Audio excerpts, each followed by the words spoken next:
Hello, everyone. This is the University of the Underground with its oral program. The University of the Underground is a charity, free, pluralistic, and transnational university based in the basement of nightclubs with headquarters in Amsterdam and London and presently online. The oral program is a program that is focusing on the dread and violent unlocked places of contemporary world. And we have today with us Kat Irving giving us a lecture. And she has been the Human Remains Conservator for Surgeons Hall since 2015 and has been caring for anatomical and pathological museum collections for nearly 20 years. That's a lot. That's amazing. And after a degree in anatomical science, she began removing brains and sewing up bodies at the Edinburgh City Mortuary. Following training in the care of wet tissue collections at the Royal College of Surgeons of England, she worked with the preparations of William Hunter at the Ontarian Museum at Glasgow University.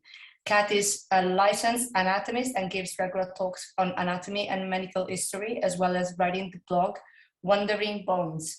Up to you, Kat. Thank you for being here.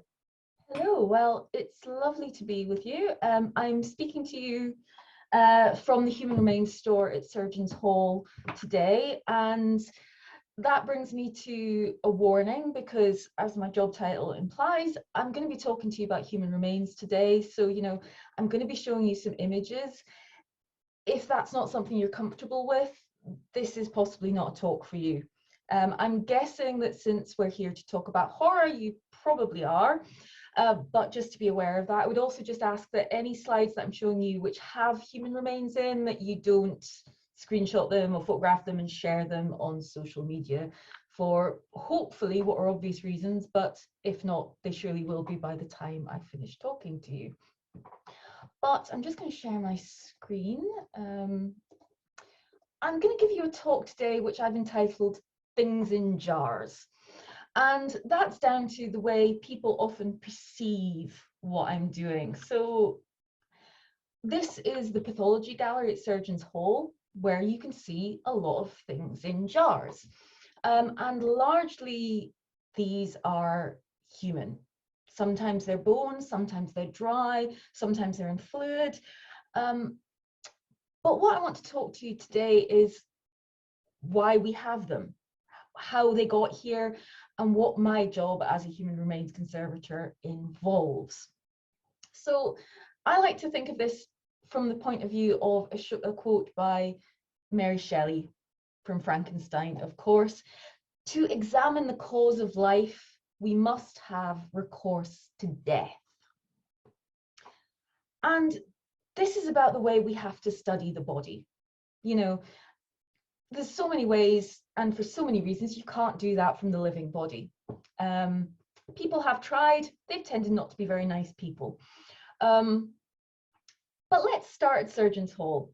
So this is where I work, Royal College of Surgeons of Edinburgh, founded in 1505 as the Incorporation of Barbers and Surgeons. I should say I'm not in this fancy building, I am in a basement out the back. Why barbers and surgeons? Why do they go together? Well, to understand that, we need to understand how medicine and the treatment of sick was commonly done in the Middle Ages. There were physicians. They were generally for the very, very rich. A lot of treatment of the sick was done by monks. But there was religious restrictions on monks doing anything that might harm the flesh. And at that time, there was a lot of medicine that was about the idea of balancing the humours.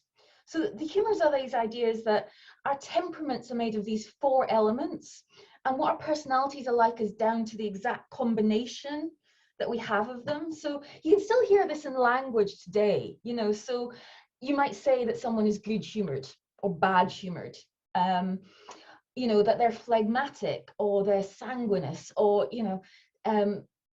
bilious. And this is down to this historical way of thinking about the composition of our bodies. And the idea was that disease was down to an imbalance in these humours. So treatment of the sick was often down to rebalancing them. And you could do this by the type of food that you had. So if your illness was down to being too wet, you could be given dry things, or vice versa. You could be given purgatives or emetics to get rid of things. And of course, one of the elements is blood. So you could take blood out of people. And here we have somebody being bled by the simple matter of having a vein opened up. But the 1215 Lateran Council forbids monks from being able to do this. So, you know, they also can't remove a tooth or lance a boil or take off a foot if that's required. But they have to keep their hair tonsured. And that means there's always someone around with sharp instruments for doing that. And so it came over time that those kind of tasks fell to the barbers. And that becomes codified in Edinburgh in 1505. And it's formally incorporated as a trade guild, a craft of the borough. So this was a trade. So the men, and they were all men, were trained by apprenticeship. They're not university educated men like the physicians who were treating the rich people. And the physicians wouldn't do anything as common as touch the people that they're wanting to treat. No, that's not what physicians are about. Physicians tend to deal with illness and diagnosis by looking at urine. So here we have this kind of vial was you know, the symbol of a physician back in the Middle Ages, because it would hold the urine, and then they could look at the color of it, and you could use charts like this to say what was wrong with the person. Hint, if it's kind of in this sort of green area, there's something, you know, things are really not right.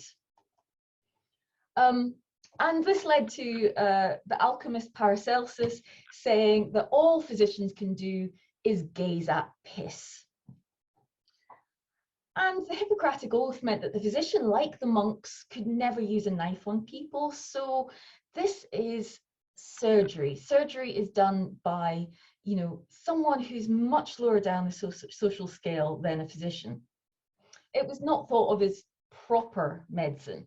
Though, of course, if surgery was required, the learned physician might use his astrology knowledge to cast the best day that the horrible surgery would get done on. But that brings us back to, oh, this is the physician, the difference between physicians and surgeons. You can see the surgeons here, they've got the instruments, they're touching people, while the physician stands here with his urine, not doing very much. He's wearing much less practical clothing. So this is the seal that founds the Corporation of Barbers and Surgeons in 1505. It was signed by King James IV of Scotland the following year, and it's quite a radical document. First of all, it says that the apprenticeships for surgery should be A, literate people, and that they should have a knowledge of anatomy. Now, from our 21st century point of view, you kind of hope it goes without saying that somebody who's doing an operation on you can read and knows their way about the body, but this wasn't necessarily the case in 1505. The other radical thing this document does is it gives the surgeons the body of one executed criminal per year to practice on and to study anatomy. And this is our coat of arms, and you can see the cadaver laid out there showing how central dissection was to what was going on. And we've got to understand that at this point, anatomical knowledge was largely not coming from dissection. Anatomy at this point is coming from a man called Galen of Pergamon, who was alive around 200 AD. And he'd learned his anatomy not from humans, but from dissection of pigs and dogs and primates. Though he had been a doctor to gladiators and they'd been hacked about a bit, so he probably saw more of the insides of people than a lot of folk did. But, you know, he was really not getting his knowledge from humans, and that meant that he made mistakes in human anatomy. But Galen's knowledge of anatomy was anatomical gospel for over a millennia. So why couldn't he dissect humans? Well, this comes from taboos on handling the dead in ancient Rome and in ancient Greece and going into Rome. The dead body was thought to be polluting to anyone who came into contact with it. And for Greeks and Romans, bodies had to be buried outside of the cities and towns, away from sacred sites.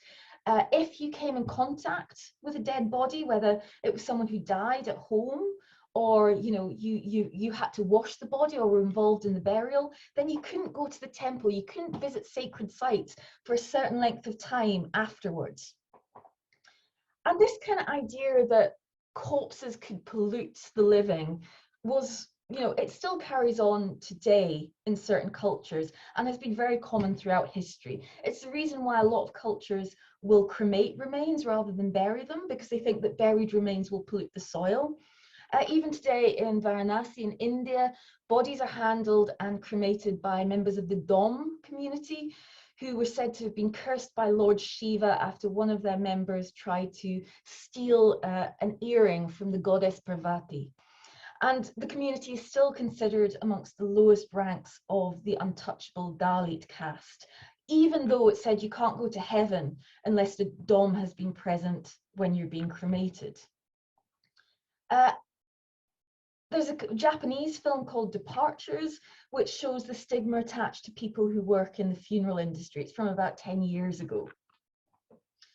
So corpse pollution was and still is in certain areas of the world a major thing. But the one exception in the ancient world to this was in the city of Alexandria, very, very, very briefly. Alexandria was a new city at this point, founded in 331 BCE by Alexander the Great. He dies in Babylon 8 years later, and this is his vast empire. And Egypt, where Alexandria is taken over by Ptolemy I. And after about 20 years of fighting and consolidating things, Ptolemy is made Pharaoh of Egypt. And this is a dynasty which will only die out when Cleopatra gets bitten by an asp, allegedly.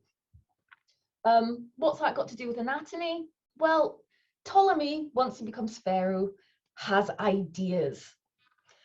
He founds a museon, a place dedicated to the muses, which is where we get the word museum from today. Though it seems a bit more like we would think of as a university today. It was where for people to meet and discuss ideas, and it had the Great Library of Alexandria, the greatest library of the ancient world. And the other thing that Ptolemy and his son allow for a few brief decades was dissection. And this is because, well, we're in a different part of the world than Greece or Rome, and the ancient Egyptians have been doing things with dead bodies for a while. Mummification was still going on at this point. So the handling of bodies there was not so taboo as it was in Greece. And two people that come to take up this allowance of dissection, and it's on executed criminals, which is something which will become a bit of a theme, are Herophilus of Chalcedon and Ersistratus of Chios. And they make a lot of discoveries about the human body that nobody had known before.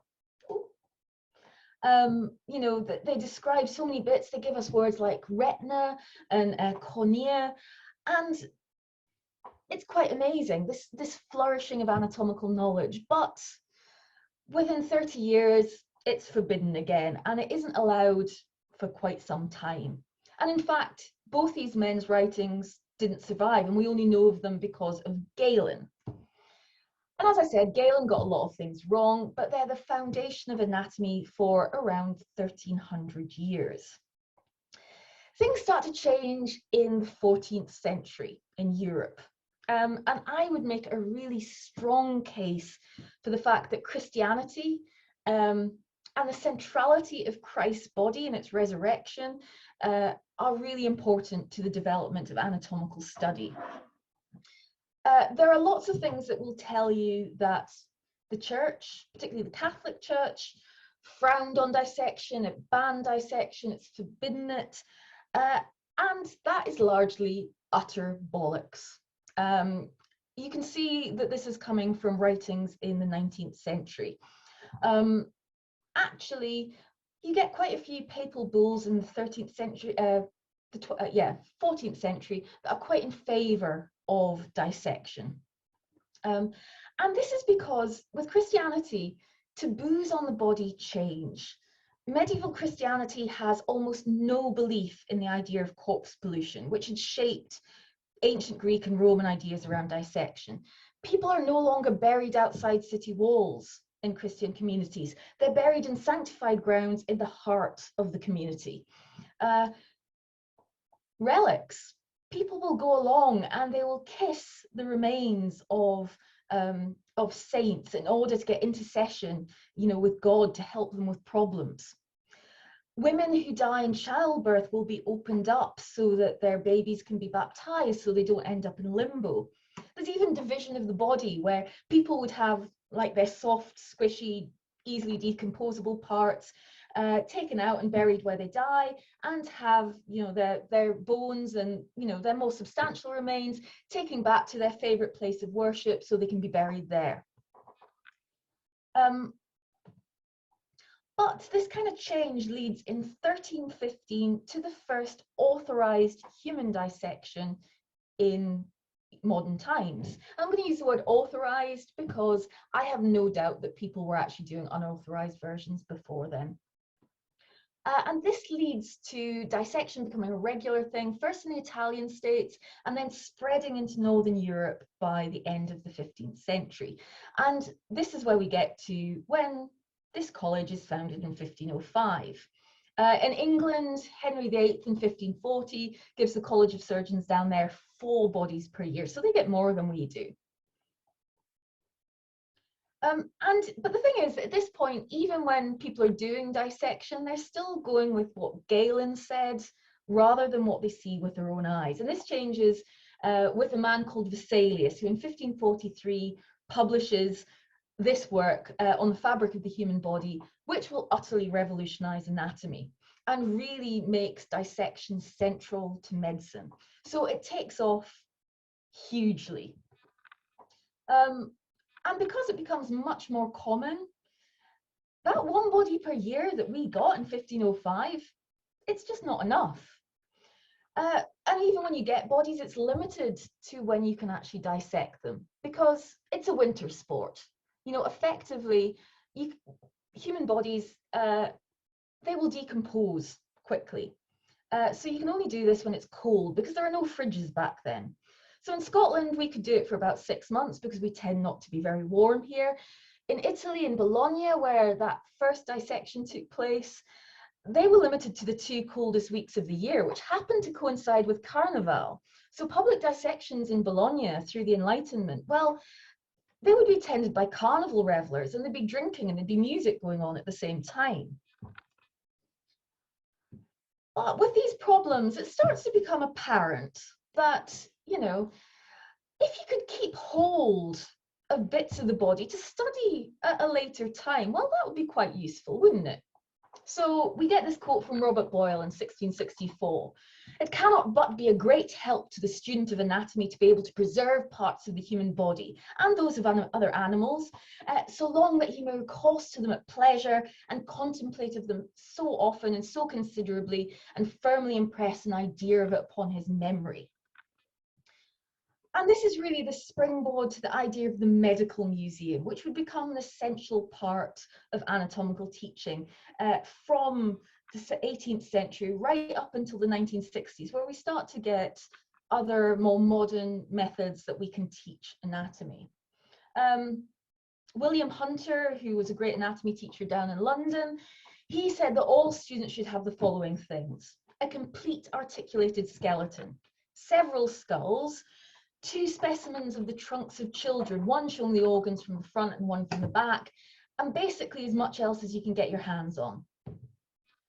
And by 1836, Frederick Knox is saying that anatomy can't actually be taught without a medical museum. And this is to act as an archive of the human body, both in health and disease, so it can be studied and consulted until a student is completely familiar with what's going on inside the body. And William Hunter's collection, which is where I started my career working, it was the most complete archive of this type at the time.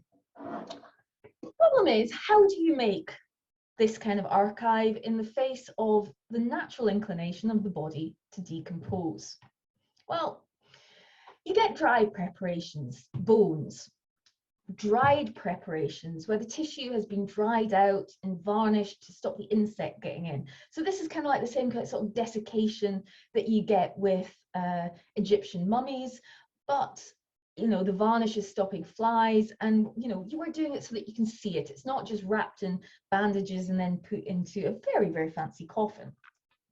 A wet preparation where things are preserved in fluid, and often in the 20th and the 21st century, very different things are being used, but essentially this is the same type of thing that you've got at home if you have, for example, a jar of olives in your fridge. This is fluid preservation, trying to stop decomposition happening, you know, by storing it in fluid. And here are just some examples. We've got bones, and I'm going to talk about this lady a bit later on. Here we've got a hypertrophied heart. So this is a hugely enlarged heart, and it's been dried out and varnished.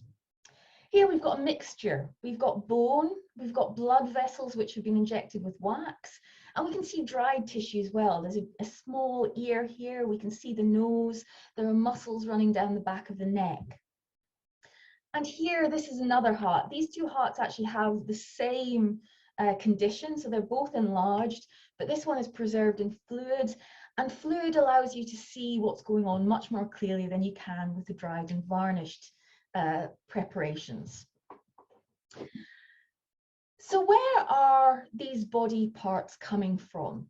I mean, in Surgeons Hall, we've got around 14,000 items of preserved human remains. So this is a lot of people. And as a surgical museum, not all the people were dead when parts of them came into our museum. You know, some of them were things that are removed surgically. So an amputated foot, an excised bit of colon, an appendix that's been removed. I mean, I have to admit, having come from an anatomical collection prior to this, I found it really strange when I first started working here, because it's just like there are a lot of feet. And it's, you know, it's just like, is this somebody with a foot fetish? And then you realize this is just something that's easily removed. But ultimately, there are a lot of things that have came from people who have died and have been dissected as part of the study of the human body. And very, very quickly, that one body per year was just not enough. And then in 1751, we get something called the Murder Act. Now, this was not something that was being done to help anatomists. This was something that was being done to punish people. So it started with this, 1701, hanging is not punishment enough. That seems quite a strange idea. But the idea was, and as I say, this developed into the Murder Act, where, you know, if you committed a crime, the judge could sentence you to something else. You might not just get hanged. In no case whatsoever would the body of a murderer be suffered to be buried. And this came from the idea that, you know, the very Protestant idea at this point in time was that you had to be buried intact in order to rise come Judgment Day.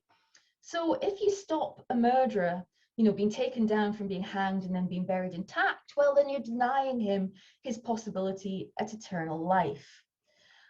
So the possibilities were, the judge could sentence the person to be gibbeted. And this is this picture here, where you basically hung up in a cage and allowed very, very publicly to decompose rather than being buried.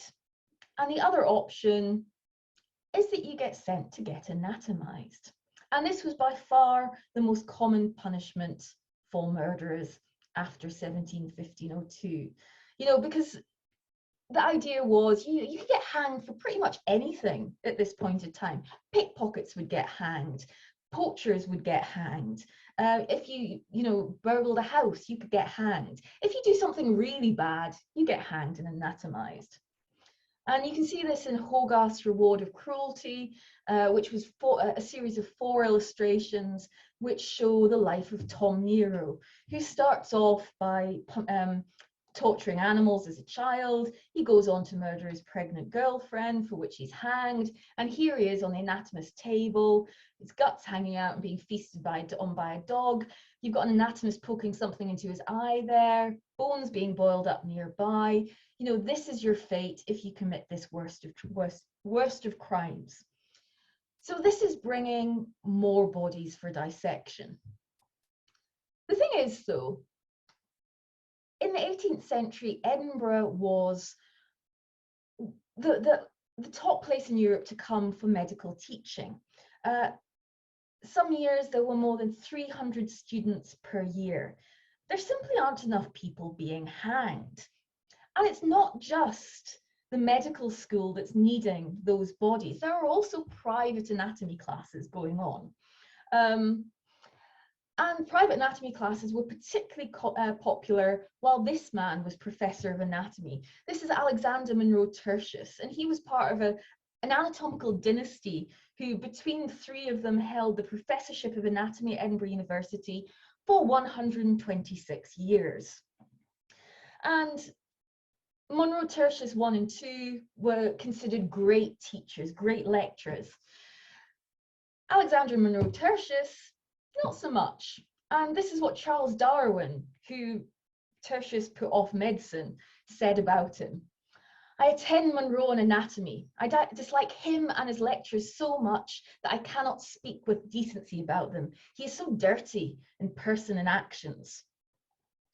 And in another letter, he says, Dr. Monroe made his lectures on human anatomy as dull as he was himself. And so often the students who were at Edinburgh University would go to these private classes for their anatomy studies. And the most popular of the private anatomy teachers was called Robert Knox. Now, Robert Knox was running a school just around the corner from here in the 1820s, and it was the most popular place to study anatomy in Edinburgh. This is a class card for attending one of his lectures. And this is an advert. Now, it says that arrangements have been made as usual to secure an ample supply of anatomical subjects, by which they mean dead bodies. And it's been estimated that 1 year of Knox's classes would require 90 cadavers. And he's not even entitled from those ones that are coming from the hangman's noose. His bodies are largely coming from body snatchers. So gangs of men who would go into graveyards and dig up the bodies and then sell them to anatomists for a tidy profit. It was very well paid. And here we have the anatomist fleeing the watch as his body is being discovered. But the thing is that stealing a body from a grave isn't actually a crime. A body doesn't belong to anyone.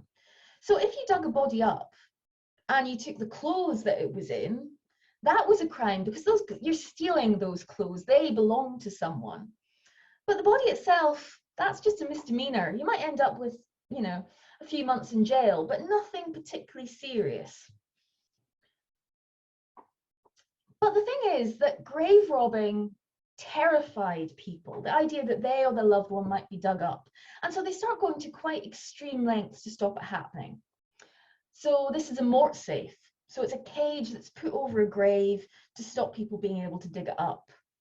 A watchtower. So these were places where you could have, you could pay people or members of the family could watch over their loved one's grave until it was going to be decomposed past the point of being useful for dissection, and that would stop that happening. And this is Crail Dead House. So these were buildings, you can see it's got this crenellated tower to make it look really fortified, and the body could be locked in there for 3 months in winter, 6 weeks in summer, again until it's decomposed to the point where it's not going to be useful for anatomists, and then it can be properly buried. And you can't see on this picture, but there's the sign above the door has says erected for securing the dead 1826.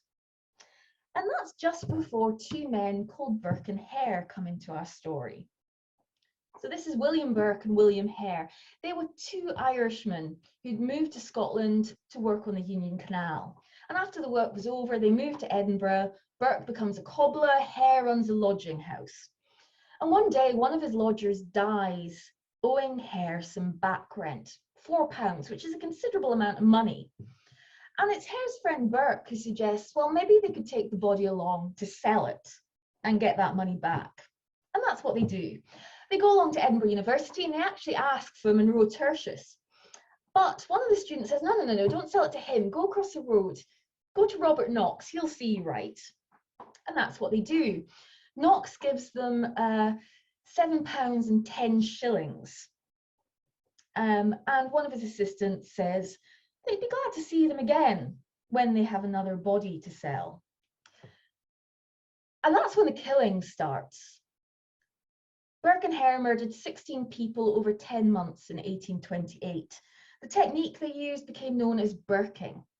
After plying the victim with alcohol, Burke would lie on the victim's chest while Hare would cover the mouth and nose of the person either with his hands or with a cushion.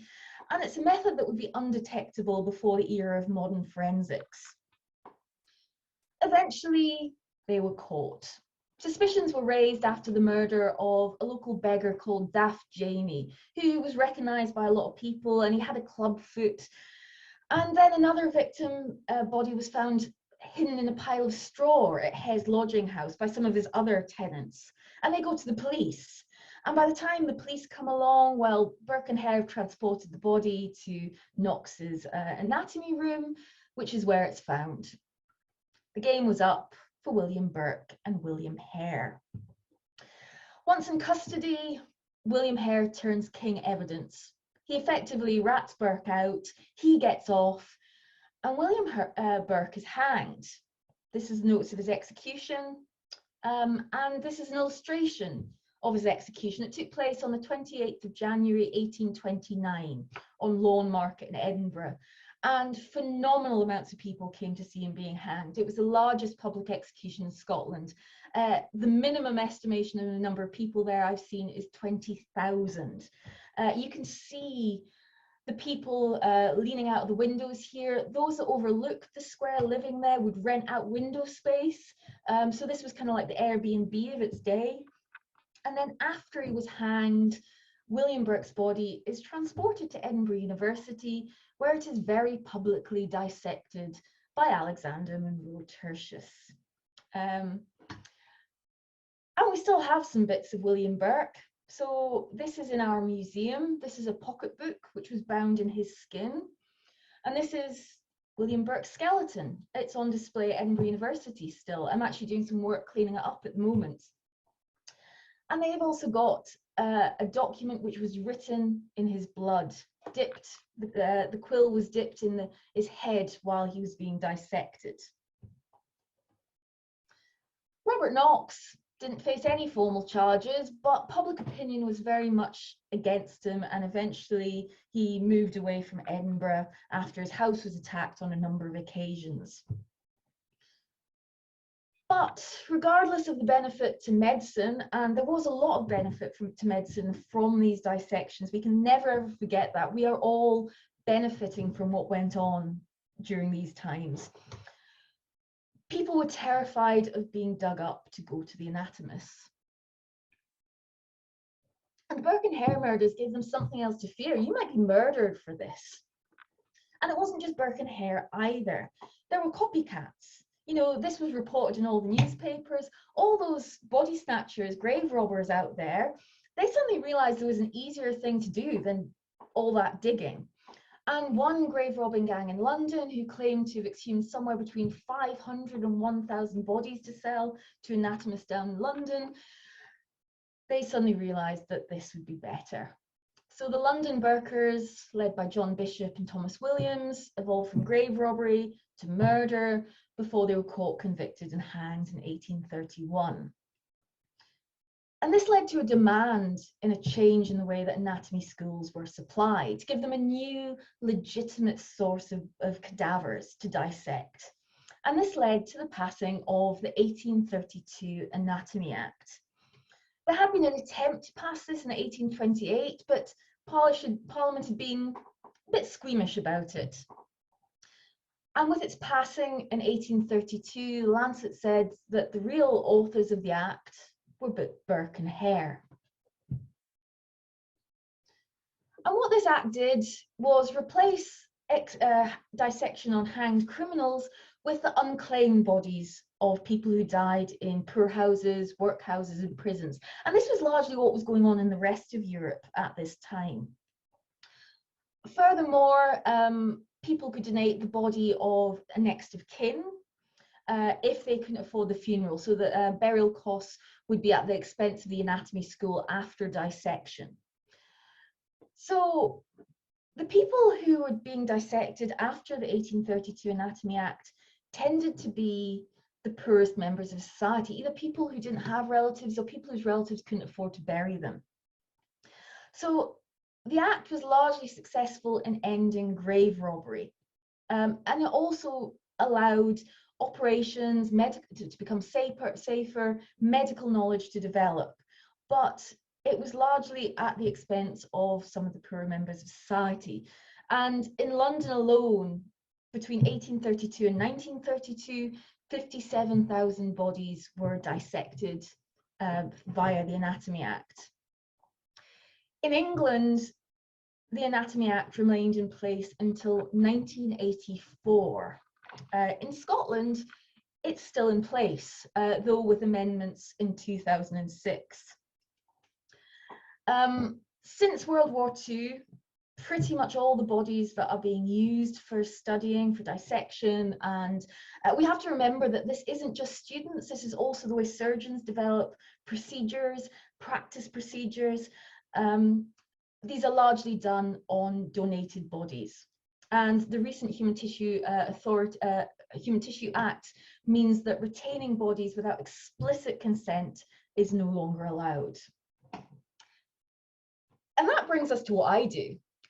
We still have these archives of the human body, and my job title is conservator. But what I do definitely falls into the category of restoration. Conservation tends to just be about stopping any further deterioration happening. Whereas when we're talking about human remains, that's not what we want to happen. We don't want any deterioration, and we also don't want things to age in the same way, because we want to maintain them in a state that's suitable for the dignity of the person that they came from. So we will change lids and mounts and jars if that's going to mean that the person is dealt with in a more respectful way, and it's an ongoing process. I want to show you some pictures of my work, but first of all, I just want to talk a little bit about the way I feel about it. And this is from an article from a couple of years ago by a Portuguese writer called Rafaela Ferraz, who is talking about this man, Diogo Alves, who's a Portuguese serial killer whose head is preserved at Lisbon University. And she talks about seeing him before and after conservation work had taken place. And she says that when she saw him after he'd been cleaned up, she says, rather than an act of museological preservation, it felt like an act of kindness towards a fellow human being. And this is definitely the way that I think about my work. So, for example, things that are really unsuitable for human remains, in my opinion. Bones. Bones, there's what I think of as the museum bone, which is a very dry, inert thing, and the way most people tend to think about bones. But in the living state, your bone is really busy. There's bone marrow in there, there's fat, there's blood vessels, there's nerves, there's membranes that have cells that are constantly breaking down your bone and producing new bones so that you get a new skeleton every 10 to 15 years. And the thing is that when you get to the museum bone, sometimes not all that fat and so on has been taken out. And over time that can leach out. And here we can see not only is this bone quite fatty, we can see that that fat has started to act as a food for mold. So these little white spots are mold. So this bone is actually next door in my lab, where it's being cleaned of the mold and having that excess fat removed. Again, this is a very broken display case, which again is just completely unsuitable for human remains. So this is before and this is afterwards. Fat is also a problem in fluid preserved preparations. So when you're preserving something in fluid, what's initially happening is a process called fixation, where you're using a process of cross-linking the cellular components so they don't start to come apart in the decomposition process. And while you can fix the cells themselves, you can't fix the fat that's inside. And over time, that will leach out. So this is a leg, and you can see these huge blooms of fat. So again, this is before, and this is what it looks like after I've removed the fat.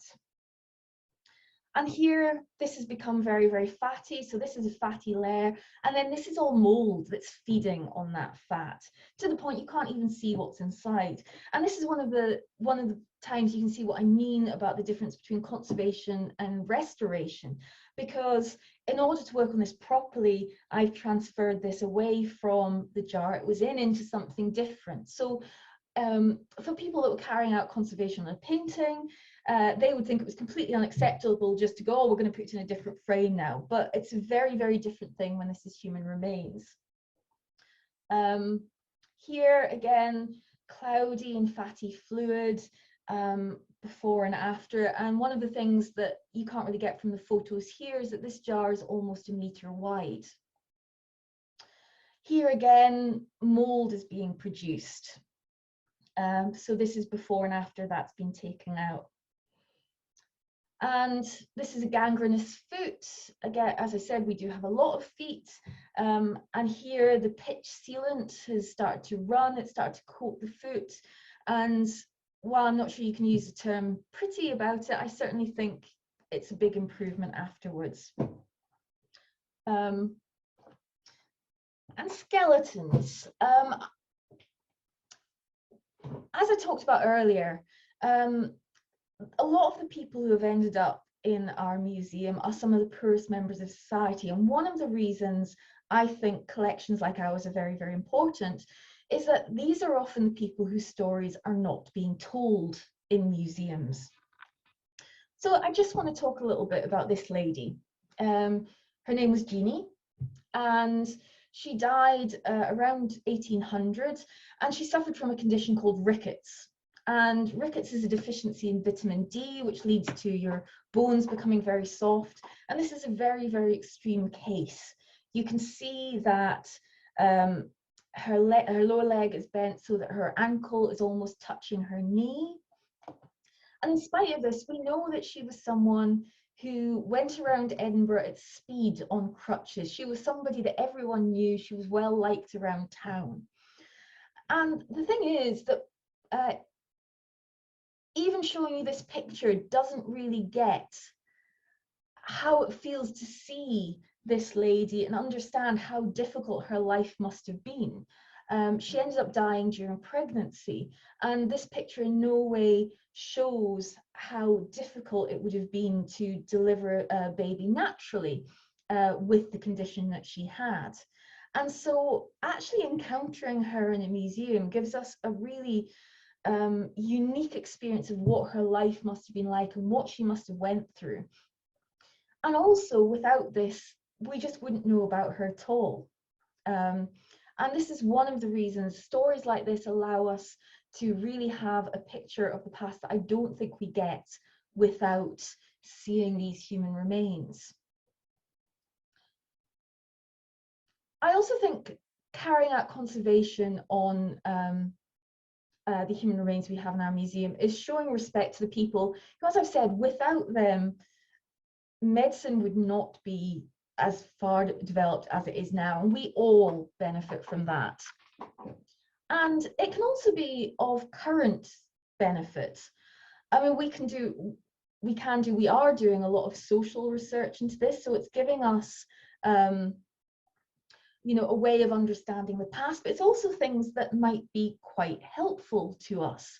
One of the things that I've been involved with in the last couple of years is a couple of occasions where people are doing sampling for viral DNA and to look at the way that viruses have evolved. And this is something that would have been completely unthinkable with the science that was available when I started doing this 20 years ago. But we can do that today. And in Scotland tomorrow, we're awaiting more announcements about new coronavirus restrictions because of the Omicron variant. So I'm sure we can understand why understanding virus evolution is something that has extraordinary relevance to us now. So for me, what I'm doing is I feel like I'm caring for people that we have a debt to. And I genuinely feel it's something that I am incredibly privileged to be able to do. And every day I'm humbled by the work that I'm doing. And these are my contact details if you want to get in touch and have any questions afterwards. But right now, I'm happy to talk to you about the things I've been saying today. Hi, thank you. It was amazing. I love this kind of knowledge and all the history behind it. It's really beautiful. I was just wondering if you are okay with like these museums that are like using also human bodies just to show, like for example in Amsterdam there is a museum called World's Body, and it's I don't know if you know it. Yeah. And it's really like sometimes it can have also a kind of voyeurist way. Like also I think the others felt maybe the same. It's quite exciting what you just showed. Is I think there is not only the scientific knowledge that you can learn from this, but how do you work with this excitement that is linked to bones and Body Worlds is very interesting. So for those of you who don't know, Body Worlds is an exhibition of plastinated human remains. So this is a process by which you can replace the fluids in the body with a plastic polymer, and effectively, you know, this means that the body will be around forever. And it was developed by a man called Günther von Hagens in Germany in the 1970s, and it went on to become the Body Worlds exhibition, which has been seen, last time I checked their website, I think it's 52 million people around the world have seen Body Worlds. So things about Body Worlds. One, there were issues in the early days of Body Worlds about where the bodies came from. Some people said that they were executed criminals in China. Today, you can sign up to be plastinated by Günther von Hagens, you know, at the exhibition while you're there. So I think nowadays he has more than enough donated bodies to not have to worry about controversial supply. Some people have said that the things that he does with the bodies are disrespectful. Like there are a couple who have been posed showing the anatomy of sexual intercourse. Is that what you're meant to be doing with the bodies? Some of his things are certainly showing things that are very, very non-anatomical in a way, that they're, you know, that they're just spectacles rather than something that could be used for teaching anatomy. And that's where it kind of starts to become problematic for me.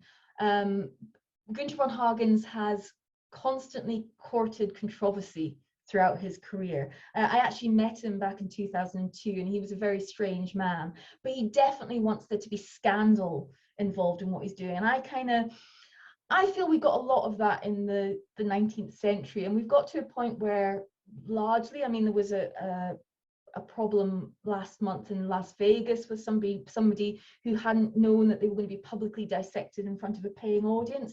But largely, the practices that we have today are, you know, reasonably ethically correct. I mean, there are always going to be blips like that, but I feel like what Günther von Hagens does is often things that might put people off, you know, the kind of legitimate an anatomical study, which is still very, very, very valuable. I also, there was a Body Worlds exhibition in London, which was meant to be permanent, but I think it's gone into administration now, that I saw just before COVID broke. And I went, I went to see it, and I mean, his dissections are stunningly beautiful. They really, really are. I had issues with some of the labeling. As an anatomist, I didn't understand why, it will show me something as a sternocleidomastoid muscle, but also just refer to the upper arm bone. So yeah, von Hagen's is definitely interesting.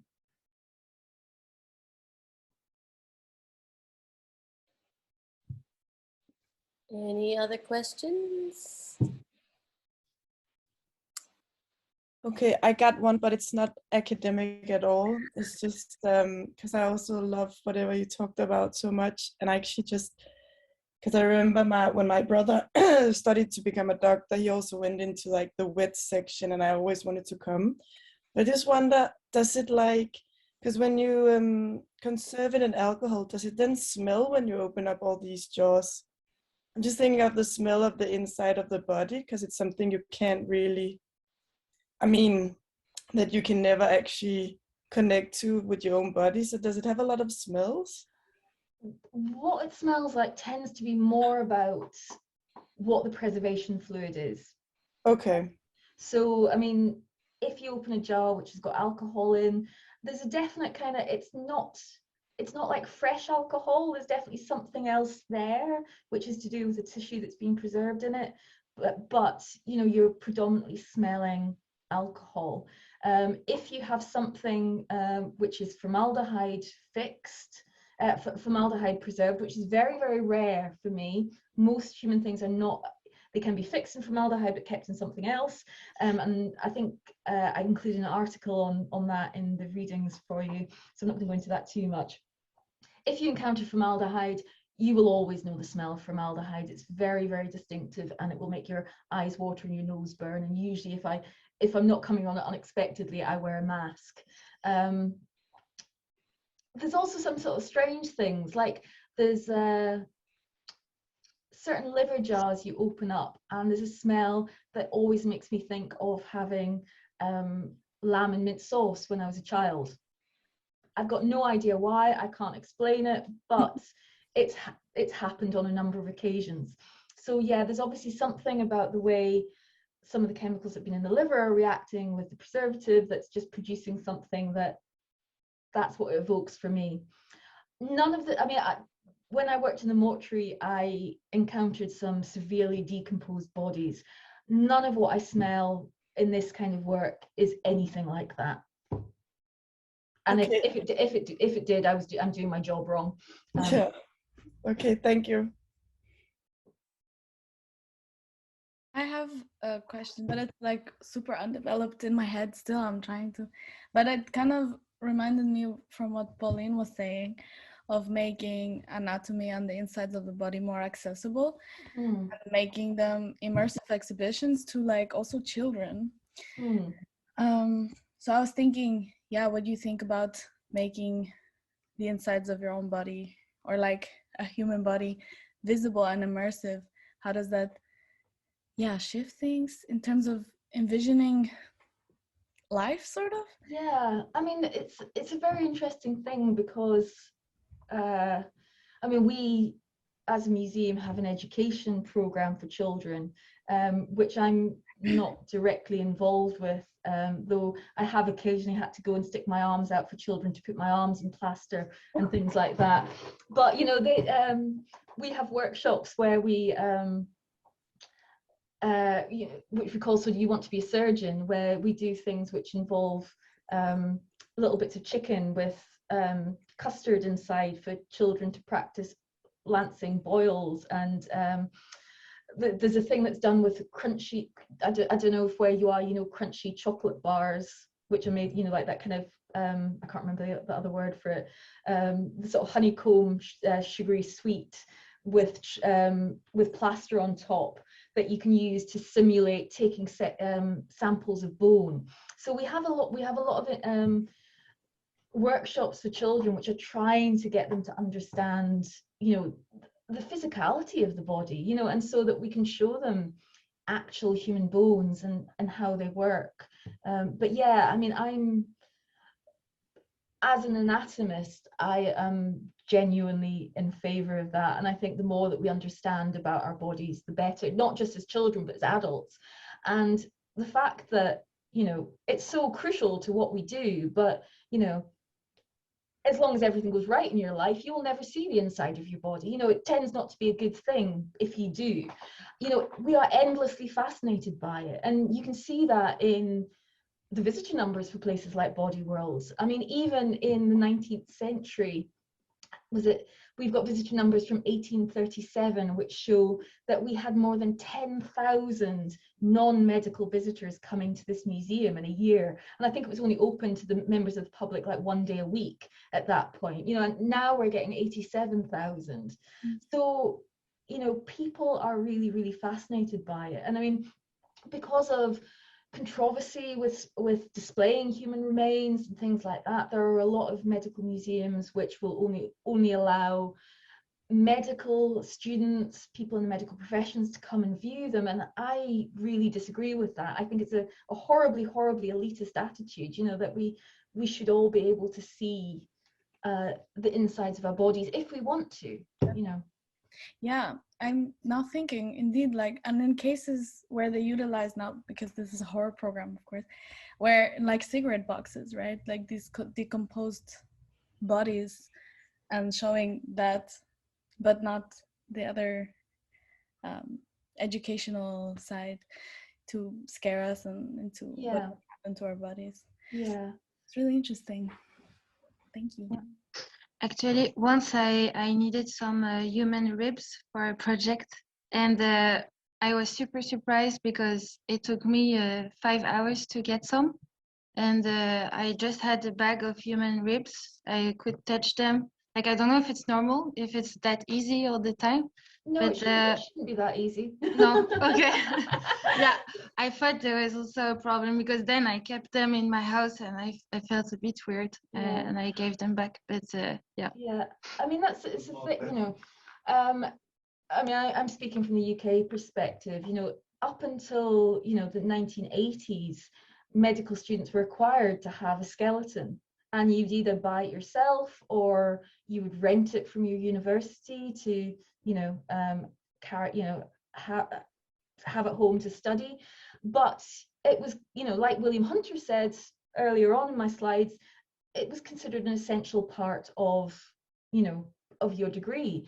That kind of changed in the 1980s, but yeah, it's we're still at the position where a human body can't belong to someone. So while there are lots and lots of things about, you know, what we can keep today, buying and selling of old human remains is not illegal, you know. I have a question, maybe to end. I used to work as a dissectionist, and then I transferred over into doing tissue culture. And I was wondering how you think maybe the history of dissection is sort of reconfiguring itself with technology, where we can now keep like people forever living in a way, and databases and such. Well, I mean, there's a whole range of things that's going on with that, because I mean, you know, there are now simulations which are very, very good, though, you know, I think that they only take it so far. You know, I've never seen a simulation which gives you the same knowledge of a human body as actually being inside the human body. You still don't get that kind of feeling of the squishy reality of your own insides from that sort of thing. So it will give you a certain level of knowledge, but, you know, particularly for surgeons, I think the hands-on experience is essential. One of the things is that the technologies around actually preserving the body are changing. You know, I do a lot of talks just about the history of how you preserve the human body and going into all the different embalming techniques and things like that. And I usually end with a joke that it's not a dead science, because it's not.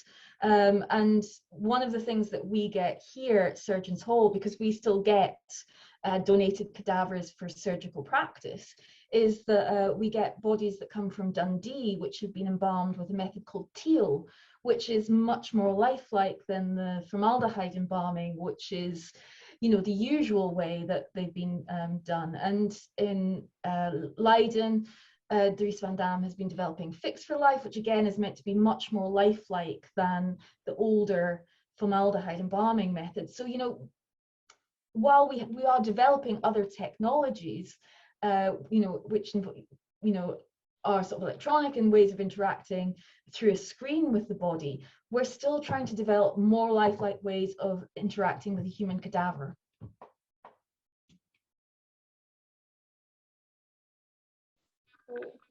Hello, I have a question. Thank you so much. That was really interesting. I just wondered if have you ever heard of any experiences where a family or relatives, like long lost ancestors, have tried to reclaim parts? Or I'm just thinking of a case in America where a body was found, like a very ancient set of remains, and I believe that a Native American tribe wanted to claim them back and give them a proper burial, and there was kind of an ongoing dispute about it in like the 80s and 90s. I was just wondering if anything similar had ever come up for you. Yeah, a couple of things. I mean, repatriation of, you know, non-European remains is, you know, it's happening a lot these days. So when I worked at the Hunterian Museum, we repatriated some Maori Te Moko to New Zealand, and where they're now being kept at Te Papa there. We have some Maori remains here where we've agreed the repatriation, but the ceremonies haven't taken place. Across the road at Edinburgh University last year, I think it was, they were repatriating some people from the South Pacific. But on a much more local level, we've had, off the top of my head, I can think of 3 occasions where people have came to us because they've thought that relatives of theirs remains may have ended up in our museum. And on one of those occasions, we actually found the person. I think it was their great uncle. And it wasn't that they wanted to rebury them or anything like that. They came along and they were just fascinated to see it. Amazing. Well, Oh no, yeah. I'm sorry. I know I know we're on clock, but can I just, or I'm just gonna email. I don't want to take the time of anyone. Kat, are you okay to do one more question and then we I'm close up? All right, Ludovica, you can do it. Okay, so just it's very, very short. Like I was thinking, if you think that this possibility to approach the inside of the bodies and to kind of normalize it, like to absorb the idea of this like flesh that is living and then is dead, do you think that that's like also maybe a way to culturally educate to maybe like transplants, and you know, the idea that like also living parts of our body, like you know, because in Italy, for example, all of this, it's very difficult, everything, like from donations, like donations are not possible, like the idea of like of the interior of the body and dead body is like very taboo and everything, and so there's like not also so much of a transplant culture, like that's very difficult for people to even think about it, like it be it their own or their relatives or everything. So I was wondering if these, you know, taking off this taboo about the interior when it's dead could possibly like also have any kind of effect on the idea that like parts of a dead body could, you know, relive into someone else's, if you just, you know, I don't know if the question is clear, but yeah, culturally.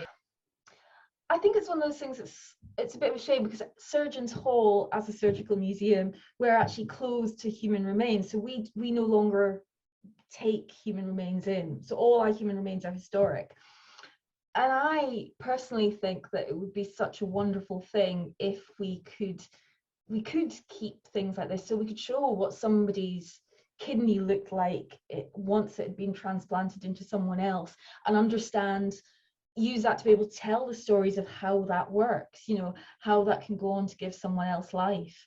And yeah, I definitely think that there are ways a museum like ours could do that. And yeah, I would, we have a program of temporary exhibitions, and I would really like to do one about the history of transplantation, and, you know, to try and raise awareness. I mean, in Scotland, things have just changed. I think it's just in the last couple of months, we've just made it so you compulsorily have to donate organs. And if you don't want to, you have to opt out. So, you know, it's a completely different system. But thank you. And thank you for the lecture. It was amazing. Yeah, I think we should probably let Kat go now.